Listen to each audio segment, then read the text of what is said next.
All right, today we got a cool topic because I came from the other side of the nation, man. I was in the Army for 10 years. I ended in Washington, and I thought, man, where am I going to live? And I wasn't just looking at Florida.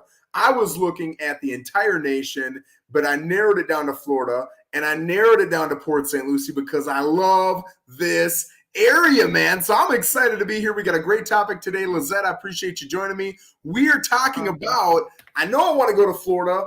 Man, wow. Now what? What do I do? What do I think about? What should I be asking myself? So, Lissette, why don't you kick us off and give me some things as a non-Floridian that I should be thinking about or asking or digging into when it comes to coming down to Florida? I think the most important factor is, of course, location. Where do you want to live? Where do you feel more comfortable? What are your priorities? Is there a certain location that provides more attractions to you that align with your hobbies and things that you're interested in? Where are you also in a stage of life? Do you have young kids? Is your job and having opportunities being a bigger city important? Or are you in the process of retiring and looking for a slower paced life? So location is huge, and so many factors come into location too. So within location, there's just so many other topics that link to that and that you should look into.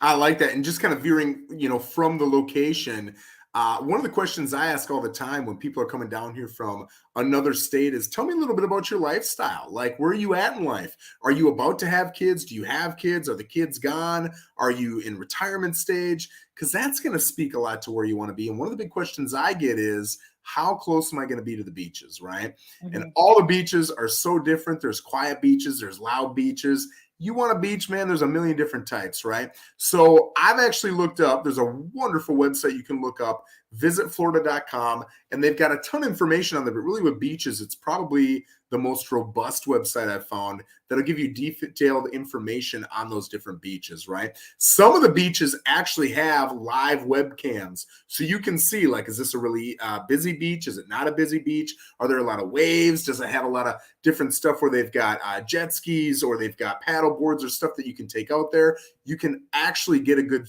view of that from some of those webcams too. So that's another good one. Lissette, what else you got? Are you a boater? I know I am. So for me, that's one of the biggest things is looking at the conditions of the water and what's accessible. I mean, down here in Port St. Lucie, we have so many islands off the coast that we like to chill at. There's great fishing. And if you want to take a drive down to Bimini, you have that option. Where you go a little bit more north, you have great waters as well. Maybe a few less sandbars, less islands, and you're further away from the Bahamas. So that's not an option. So yeah, if you're a boater, and the same thing goes to if you're a golfer. Do you want to be in a golfing community? Florida has a ton of options. So yeah. That's great too. And as a dad of two little girls, for me, schools are really important, right? So I know when I came down here, I was looking up the school test scores. I mean, to me, you can talk, everybody thinks their schools are great, right? But at the end, if you're testing well, that's the easiest way from afar, at least for me to actually see if that's true. So a great website it's the Florida Department of Education website. It's FLDOE for Department of Education.org. Go there. You can look up every single school in the state's test scores to be able to compare school to school and see how they're doing. Another one I'll get into is affordability, right? I didn't know, are we going to have a big monster business and crush it? Is it going to be tough kicking off? I didn't know. So I wanted to be in an affordable area. I could go on and compare West Palm Beach to Port St. Lucie. I didn't know the difference between the two, right? Remember, I didn't know Florida at all. Tallahassee, Orlando, all these wonderful cities that you hear about, I don't know how affordable they were, right? So I was able to look at a couple different websites. I know the average prices right now. And I looked at 4 different websites. From memory, it was Realtor.com, Redfin.com. There were 2 more that I looked at that came up in the search. All of them were considerably under. They were stating that the average price was considerably under what it actually is. So in reality, guys, with the market changing as much as it is, if you've narrowed it down to 3, 4, 5 areas, it's not abnormal at all as a realtor to get a phone call that says, I'm thinking about 3, 4, 5 areas. I have no idea where I want to go. Tell me a little bit about the area, starting with what's the average price. And if you get, any realtor worth their salt is going to know, here's the average price, here's the median price, here it is for condos, townhouses, single family homes. Are you looking to be in an HOA, not be in an HOA? They should be able to tell you all those numbers in a couple minutes. and you instantly know if it's affordable or not. So there's another thing I'd look at. Lizette, what else you got? I ask my clients a lot, especially those with kids that are probably in middle school, going into high school. What are the plans for college? Is college an option for your child? And if it is, are you okay with them moving away?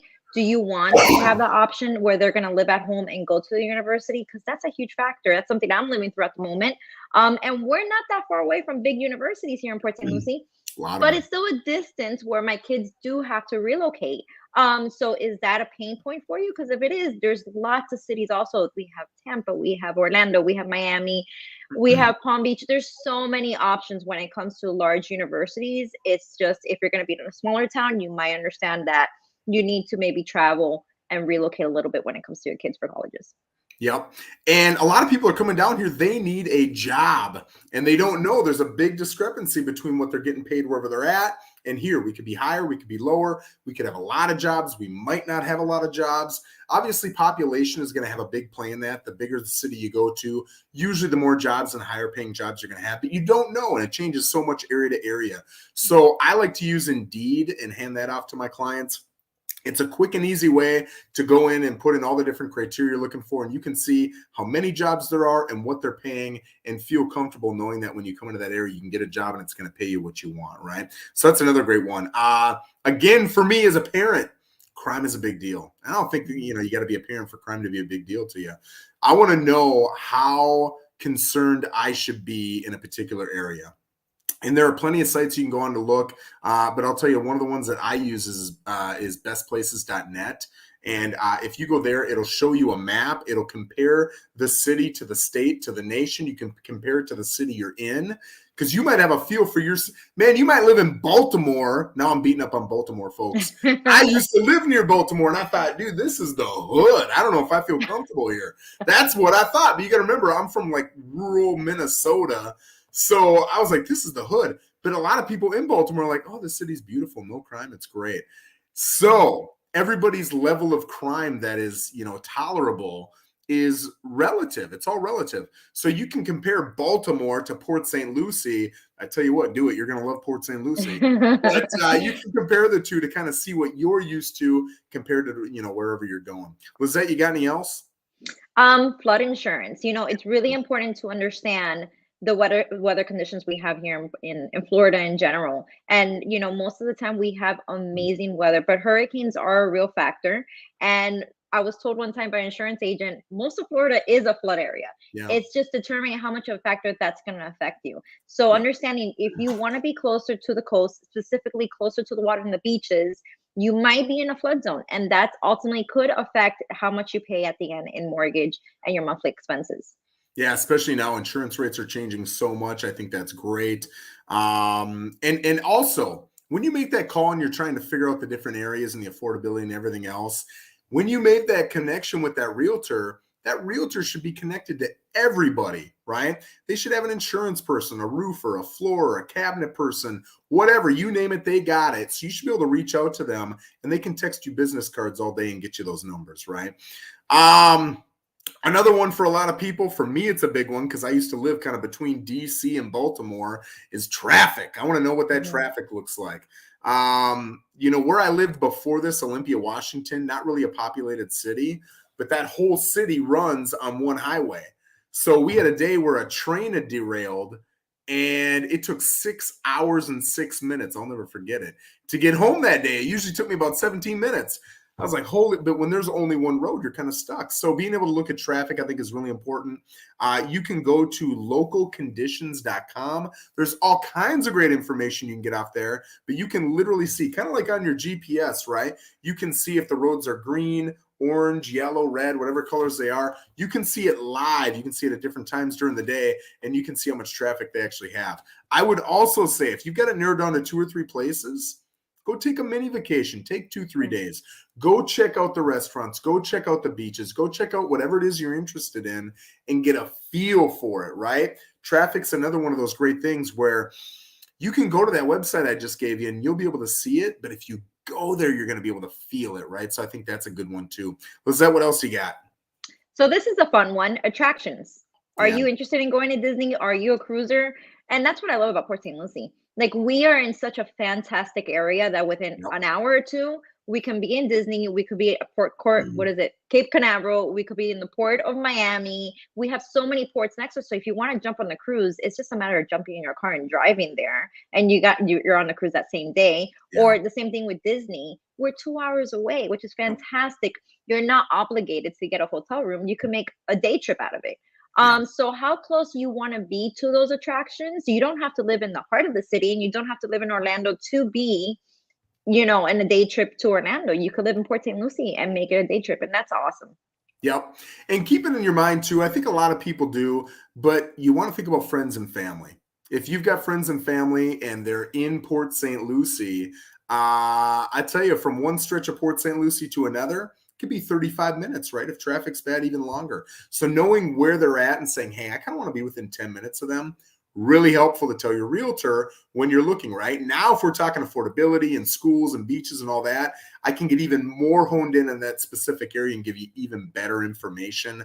Another one kind of playing off what you were just talking about with attractions is restaurants and nightlife. Right now, I'm not much of a nightlife guy anymore. I mean, I'm 40 years old now. I got kids. I'm an old married man.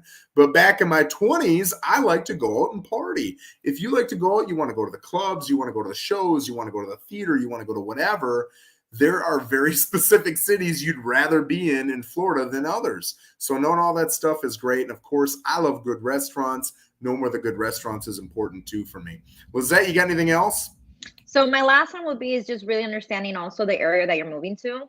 For example, Port St. Lucie is an up and coming community. I mean, we're growing so much, and we've grown so much in the past few years. And there's so many attractions and things coming to our city. We're not the city, but maybe you're thinking that you could get 2-3 acres, and have a house and not have any neighbors. That's just not the situation anymore in Port St. Lucie. So if that's something you're looking for, St. Lucie County has options. You just have to maybe go a little bit west. So really understanding what you want. If you're okay with, the up and coming, the growth that comes with the city, then for sure. But if you want a little bit more land, you probably have to look a little bit more west and travel a little bit further out. Great point. And last thing I'll bring up is HOAs, right? We are HOA heavy down here in Florida. I can tell you, I've never seen so many in Minnesota. I'm from Minnesota. I never seen so many HOAs. There were like a couple here, one there. But down here, I'm making this up, but it's got to be about 50% of the properties are in HOAs. Do you want to be in HOA? Some people love it. They don't want to be anywhere but. I am busy. I'm working all day long. I'm obsessed with my business. So I don't want to mow my lawn. I don't want to take care of my pool. I don't want to trim my trees. I want somebody else to do it. So I love being in an HOA. But I tell you what, I got family who love working on 17 pickups in their front yard.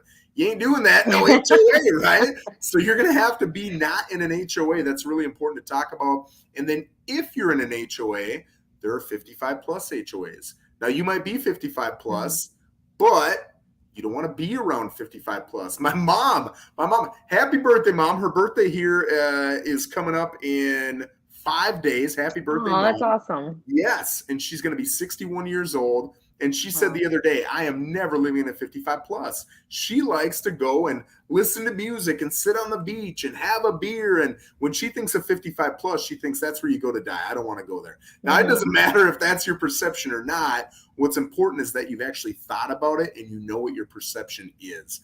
Whatever it is, you've communicated that with whatever realtor you're working with, right? Lissette, I appreciate you coming on today. I think this is a great topic. This is a video I'll probably share with a lot of clients who are coming down here in the future. Just great things to think about, but thank you so much. Guys, if you want to put any comments, questions, whether you're watching on Facebook or YouTube, go ahead and we'll absolutely answer back. But as always, thank you so much for joining us. Lissette, have an awesome day. Have a great